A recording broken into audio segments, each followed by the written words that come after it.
नमस्कार साथियों, मैं प्रदीप कुमार यादव जैविक ज्योति मिशन यूट्यूब चैनल में आपका स्वागत है। आज इस वीडियो बनाने का उद्देश्य ये है कि अभी गन्ने की बुआई का समय आने वाला है, तो हमें उसकी तैयारी कैसे कैसे करनी है, तो इस विषय पर आज हम चर्चा करेंगे। सबसे पहले जिस खेत में हमें गन्ने की बुआई करनी है उस खेत की मिट्टी की जाँच बहुत ज़रूरी है। मिट्टी की जांच से हमें पता चलेगा कि हमारे खेत में किस किस तत्व की क्या स्थिति है, हमें किस तत्व को किस अनुपात में देना है, ये हमें पता चल जाएगा। तो मिट्टी की जांच जरूर करा लें। मिट्टी की जांच के बाद अब दूसरे नंबर पे आता है जुताई। आजकल एक नया ट्रेंड चल रहा है, काफ़ी किसान कर भी रहे हैं, अपने खेतों की गहरी जुताई कर रहे हैं एमबी प्लाव से। तो मेरा कई किसानों से संपर्क हुआ है, तो उन्होंने बताया कि उनके जानने वालों किसानों ने इसको अपनाया है, तो उनकी फसल की पैदावार में बढ़त हुई है। उसका फ़ायदा ये हो रहा है कि जो हमारे खेतों में हार्ड लेयर बन चुकी है ना, कि जो हमारा टीलर होता है या रोटावेटर होता है, वो मुश्किल से रोटावेटर तो 4 से 5 इंच तक ही जुताई कर पाता है। टीलर ज़्यादा 6 से 7 या 8 इंच तक जुताई कर पाता है। उसके नीचे की जो सतह है वो बहुत हार्ड हो चुकी है। तो उसमें क्या है कि हमारे जो जो भी फसल है उसकी जड़ों का विकास पूरा नहीं हो पा रहा है, वो गहरी जड़ें नहीं जा पा रही हैं, जिससे कि पूरा पोषण पौधे को नहीं मिलता। इसी के लिए इस एमबी पुलाव का जो प्रयोग है, इससे हमें बड़ा फ़ायदा होगा कि हमारी हार्ड लेयर टूट जाएगी, खेत में पोलापन आएगा। तो अपने खेतों में एमबी पुलाव चलवाएं, उसके बाद हैरो से, टीलर से या रोटर से करा के और अपने खेत में कंप्यूटर मांझा लगवाएं। कंप्यूटर मांझे का ये फ़ायदा होता है कि पूरे खेत में एक साथ पानी मिलता है, तो हर पौधे में का पूरा विकास होता है और ऐसा नहीं होता कि कुछ ज़्यादा पानी की वजह से मर जाएं या कुछ कम पानी की वजह से मर जाएं। कंप्यूटर मांझा लगवाने के बाद अपने खेत में गोबर की सड़ी खाद जरूर डालें। अच्छे सड़ी खाद का डालने के बाद खेत की जुताई करें। अब बात आती है कि खेत की कुछ लोग पलेवा करके बुआई करते हैं और कुछ सूखे की बुआई करते हैं, तो वो आपके ऊपर निर्भर है कि आपकी कैसी व्यवस्था है। अब आज का जो विषय है वो ये है कि अब बीज की बात आती है कि बीज का चुनाव, गन्ने के बीज की चुनाव की बात में अब हमारे क्षेत्र में क्या है कि 80 से 85% जो एक ही वैरायटी है, 38 वैरायटी है, और 38 वैरायटी में रोग बढ़ने लगे हैं। जो गन्ने किसान, गन्ने की जो लॉबी है, गन्ना मिलें हैं, गन्ना सोसाइटी हैं, उनको चिंता हो रही है कि कहीं ऐसा ना हो जाए कि ये वैरायटी एकदम ठप हो जाए। तो वो भी बहुत सारा प्रयास कर रहे हैं, उनके साइंटिस्ट भी काफ़ी प्रयास कर रहे हैं, उनसे मेरी भी कई बार चर्चा हो चुकी है। तो उन्होंने एक विकल्प ये ढूंढा है कि जब तक ये दूसरी वैरायटियाँ, हमारी जो नई वैरायटी हैं, रोग प्रतिरोधक क्षमता वाली वैरायटी आई हैं, वो तब तक नहीं फैलती, तब तक हम इसे 38 को कैसे बचा के रखें।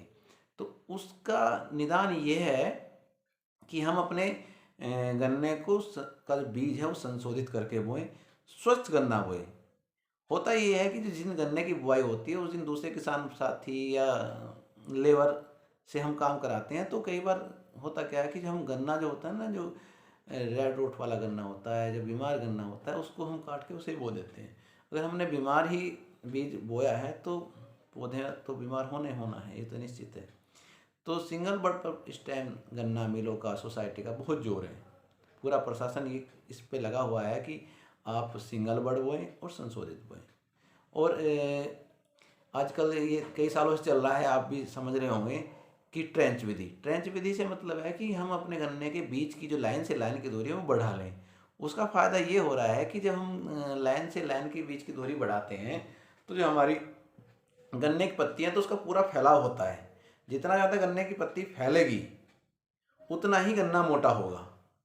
उसका कारण ये है कि जब पत्ती फैलती है चारों तरफ को, तो सूरज की पूरी धूप पत्ती पर पड़ती है और पत्ती ही खाना बनाती है। पौधे के लिए जो रसोई घर है, खाना बनाने का काम पत्तियों का है। अगर पत्ती को पूरी धूप मिलेगी, सूर्य का प्रकाश मिलेगा, तो प्रकाश संश्लेषण क्रिया होगी। उसमें क्या है कि हमारे गन्ने में रोग प्रतिरोधकता क्षमता अपने आप ही बढ़ जाएगी। जब गन्ने हो या कोई फसल को हवा नहीं लगेगी, धूप नहीं लगेगी, तो वो कमज़ोर होगा। तो एक कारण ये भी है। कि हम ट्रेंच विधि अपनाएं और सिंगल बड। दो चीज़ों पे विशेष ध्यान रखना है कि गन्ने की दूरी और सिंगल बड। अब सिंगल बड की बात करते हैं। सिंगल बड में भी सबसे बड़ा फायदा ये है कि अगर हम सिंगल बड की बुआई करते हैं तो बीज की मात्रा कम लगती है। उसमें हमें सावधानी ये रखनी है कि हम ऊपर के गन्ने का प्रयोग करें। अभी जिन किसान भाइयों को, साथियों को भान की ईख बोनी है, तो क्योंकि अभी गन्ना खेत में है, कटाई चल रही है, तो हम इतना कर सकते हैं कि आधा गन्ना काट कर नीचे का गन्ना हम अपने मिल में सप्लाई कर दें और ऊपर के गन्ने की हम सिंगल बड से एक एक आँख काट के अपने खेत में बुआई करें।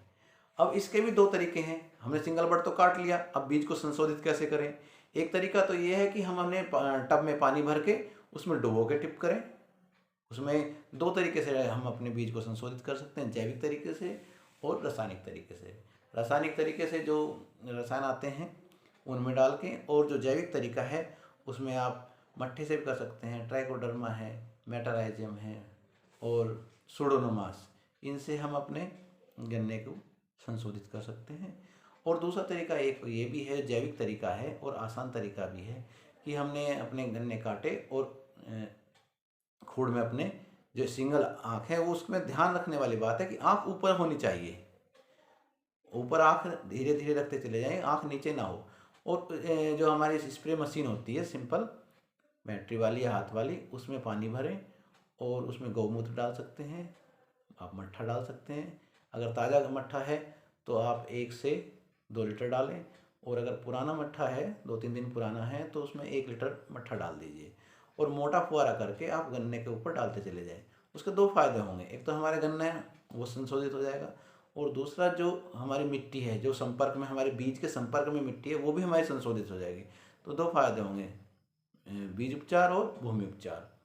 ऐसा करने से हमारे बहुत सारे खर्चे कम हो जाएंगे। असली मुद्दा है हम खर्चे कम कैसे करें। दूसरा बात है, अब आती है जैव उर्वरक की। जैव उर्वरक में हम NPK कंसोर्टिया आता है, उसका प्रयोग कर सकते हैं, PSB का प्रयोग कर सकते हैं, और जैव फफूंदनाशक। अगर हमने जैव फफूंदनाशक का प्रयोग करते हैं तो मिट्टी के अंदर जितने भी भूमि जनित रोग हैं उनका निदान नीचे ही हो जाता है।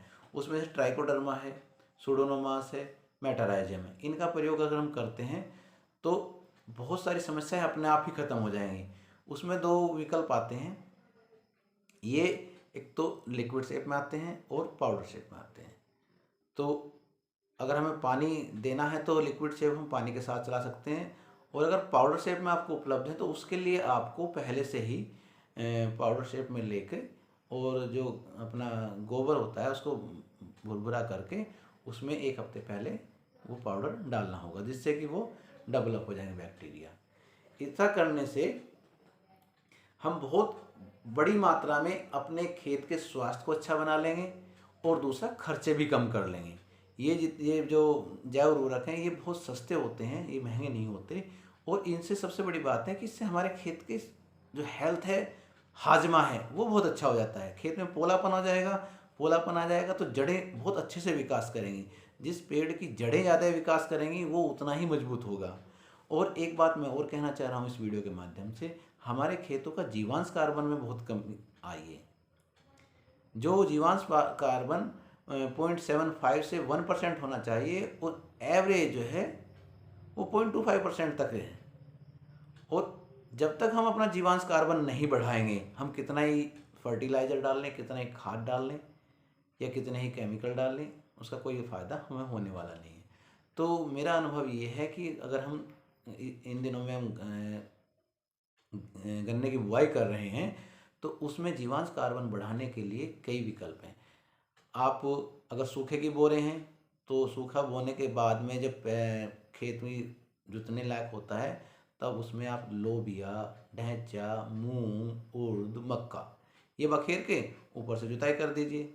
अगर आप परेवा की बो रहे हैं तो जब खेत की गन्ने की बुआई कर रहे हैं उससे पहले ही, जुताई से पहले ही सारे बीज आप इसमें डाल सकते हैं। तो इनमें कुछ किसान भाई कहेंगे कि भाई नील गाय खा जाएंगी या जो घूमने वाले छुट्टा पशु वो खा जाएंगे। खाने वाले तो जब भी खाएंगे वो आपकी ईख को भी खाएंगे, मगर इसका फ़ायदा ये होगा जितने आपकी जड़ें खेत में होंगी तो उतने ही ज़्यादा बैक्टीरिया आपके खेत में होंगे। जितने ज़्यादा बैक्टीरिया आपके खेत में होंगे उतना ही आपके खेत का हाजमा अच्छा होगा। अगर आपके खेत का हाजमा अच्छा है तो आपकी मिट्टी अच्छी है और आने वाली पीढ़ियों को हम अब अच्छे खेत दे सकेंगे। इसी संदेश के साथ आज का वीडियो का उद्देश्य पूरा होता है। अगर आपको ये वीडियो अच्छा लगे तो इसमें कमेंट्स ज़रूर लिखें, जिससे कि हमें आने वाले वीडियो में आपका पता चल जाए कि कैसे हमारे वीडियो बन रहे हैं। और सब्सक्राइब करें, अपने मित्रों को शेयर करें। धन्यवाद।